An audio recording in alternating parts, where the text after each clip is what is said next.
Okay, guys, here is chapter 14, and it's titled Welcome Wagon. See a little picture of Mr. Tabby on the front there. This is chapter 14, Welcome Wagon. Ben awoke to the sounds of his grandfather shuffling around in the kitchen. Cupboards clacked, dishes clinked, a coffee pot gurgled. He threw the comforter aside, slid onto the floor, then peered beneath the bed. The Sasquatch catching kit sat surrounded by a crop of dust balls. Breakfast, his grandfather hollered. Ben pushed the box deeper underneath the bed. His plan was to eat breakfast as quickly as possible, then dart over to Pearl's. So, Grandpa Abe asked as he poured milk into his bowl of sugar loops, do you and Pearl want to come to the senior center? Everyone wants to meet my grandson, the storyteller. And today is pudding day.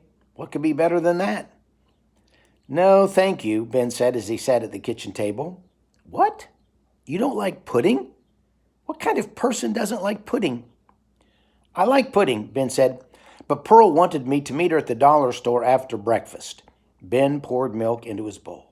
Then he stuffed his mouth with sugar loops so he wouldn't have to keep answering questions. Well, I guess that'll be okay. Grandpa Abe tapped his spoon on the table. Why would you want to hang out with a bunch of old people when you can hang out with a kid your own age? But just be careful. Like I told you, that girl's a troublemaker. Okay. The toaster popped and the scent of warm bread filled the air. You want a smear of cream cheese on your bagel? As Ben nodded, a knock sounded on the door, followed by a high-pitched voice. Yoo-hoo! Grandpa Abe groaned. Then he whispered, that voice. I know that voice. Pretend we're not home.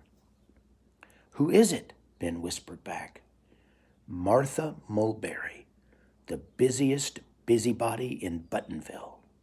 Knock, knock, knock. I know you're in there, Abe Silverstein. Are you going to make me stand here all day? Because I will. I will stand here all day and knock until you open this door. All right, already. With another groan, Grandpa Abe grabbed his cane and hobbled across the kitchen. Why, hello, Martha, he said in a cheerful voice after opening the front door. How nice to see you this morning. I was just saying to my grandson Ben that I should have such luck as to see Martha Mulberry this morning. Ben watched from the kitchen table as a woman pushed her way into the living room, followed by a girl who was pulling a red wagon. They were dressed in matching red overalls and white sneakers, and they wore matching red baseball hats with the words, Welcome Wagon, embroidered on the brim. Ben, get over here and meet Mrs. Mulberry and her daughter Victoria. Ben shoved another spoonful of sugar loops into his mouth. He'd need energy for the Sasquatch hunt. Then he joined his grandfather in the living room. Hello, Ben. Mrs. Mulberry's hair stuck out from beneath her baseball cap like frizzy ropes of red licorice. As the president of the Welcome Wagon Committee, I'd like to officially welcome you to Buttonville. She shook Ben's hand. When she smiled, her top gums showed. Hi, Ben said after swallowing the sugar loops. And this is my daughter, Victoria. The girl frowned as she shook Ben's hand. Her eyes peered at him from behind super thick glasses. Her red hair was so frizzy it looked like it might explode from an overload of static electricity. Was this the girl Pearl had mentioned? The girl who couldn't keep a secret? Here are the two with their welcome wagon. We would have come earlier this morning, but something got into our garbage can and made a real mess, Mrs. Mulberry explained. Raccoons? Grandpa Abe asked. No, I don't think it was raccoons, Mrs. Mulberry said. I've never heard of raccoons sorting the garbage into colors. All the green stuff in one pile, the red stuff in another pile, and so on and so on. And it happened to 6 other houses on Cedar Street. That's very strange, Grandpa Abe said. Ben chewed on his lower lip as he remembered the Sasquatch guidebook. It enjoys puzzles and likes to arrange things by color. I was convinced that a misbehaving child did the damage, Mrs. Mulberry said, but my neighbor, Mr. Bumfrickle, found a big footprint in the grass next to his overturned garbage can. Here's a picture of the overturned garbage cans. A big footprint? Ben gasped and some spit went down the wrong tube. What's the matter with you? Mrs. Mulberry asked as Ben started coughing. Are you sick? Nothing's the matter with me, Ben said. He hurried into the kitchen and got a glass of water. As he drank it, he imagined the Sasquatch squatting in the Mulberry's front yard, sorting through the garbage. It was supposed to be sleeping in the forest, not wandering around Buttonville. What else had the creature done during the night? He and Pearl needed to find it right away. Ben, Mrs. Mulberry called, we have a present for you. As Ben returned to the living room, Mrs. Mulberry grabbed a wrapped package from the wagon. Welcome to the town of Buttonville. We hope you have a long and happy stay. She handed the package to Ben. Thanks, Ben said. He set the present on the sofa. I really need to get going. But as Ben started for the door, Grandpa Abe cleared his throat. Ben, be a good boy and open your present. Ben sank onto the couch, untied the red ribbon as fast as he could, and yanked open the box. It held the following things: a coupon for a free movie at the Buttonville Cinema, a bag of nails from the Buttonville hardware store, a refrigerator magnet that read, "You get more at the dollar store," a red baseball cap with the words, "Welcome Wagon," 12 ketchup packets from the Buttonville Diner, a big chocolate button from the Buttonville candy store. Thanks, Ben said again. Mrs. Mulberry stepped close to Ben. It's my job as president of the Welcome Wagon to know everything about everybody. I understand that your parents sent you here for the summer. Why did they do that? Mrs. Mulberry was a busybody, just like Grandpa Abe had said. Ben hoped she didn't have too many questions.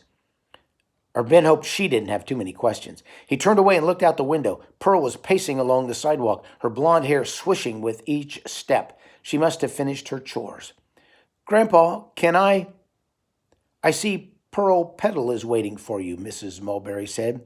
I noticed the two of you walking together yesterday. Are you friends? I guess so, Ben said, seeing as he and Pearl shared some pretty big secrets. It looked like they'd become friends. I don't like Pearl Petal, Victoria said.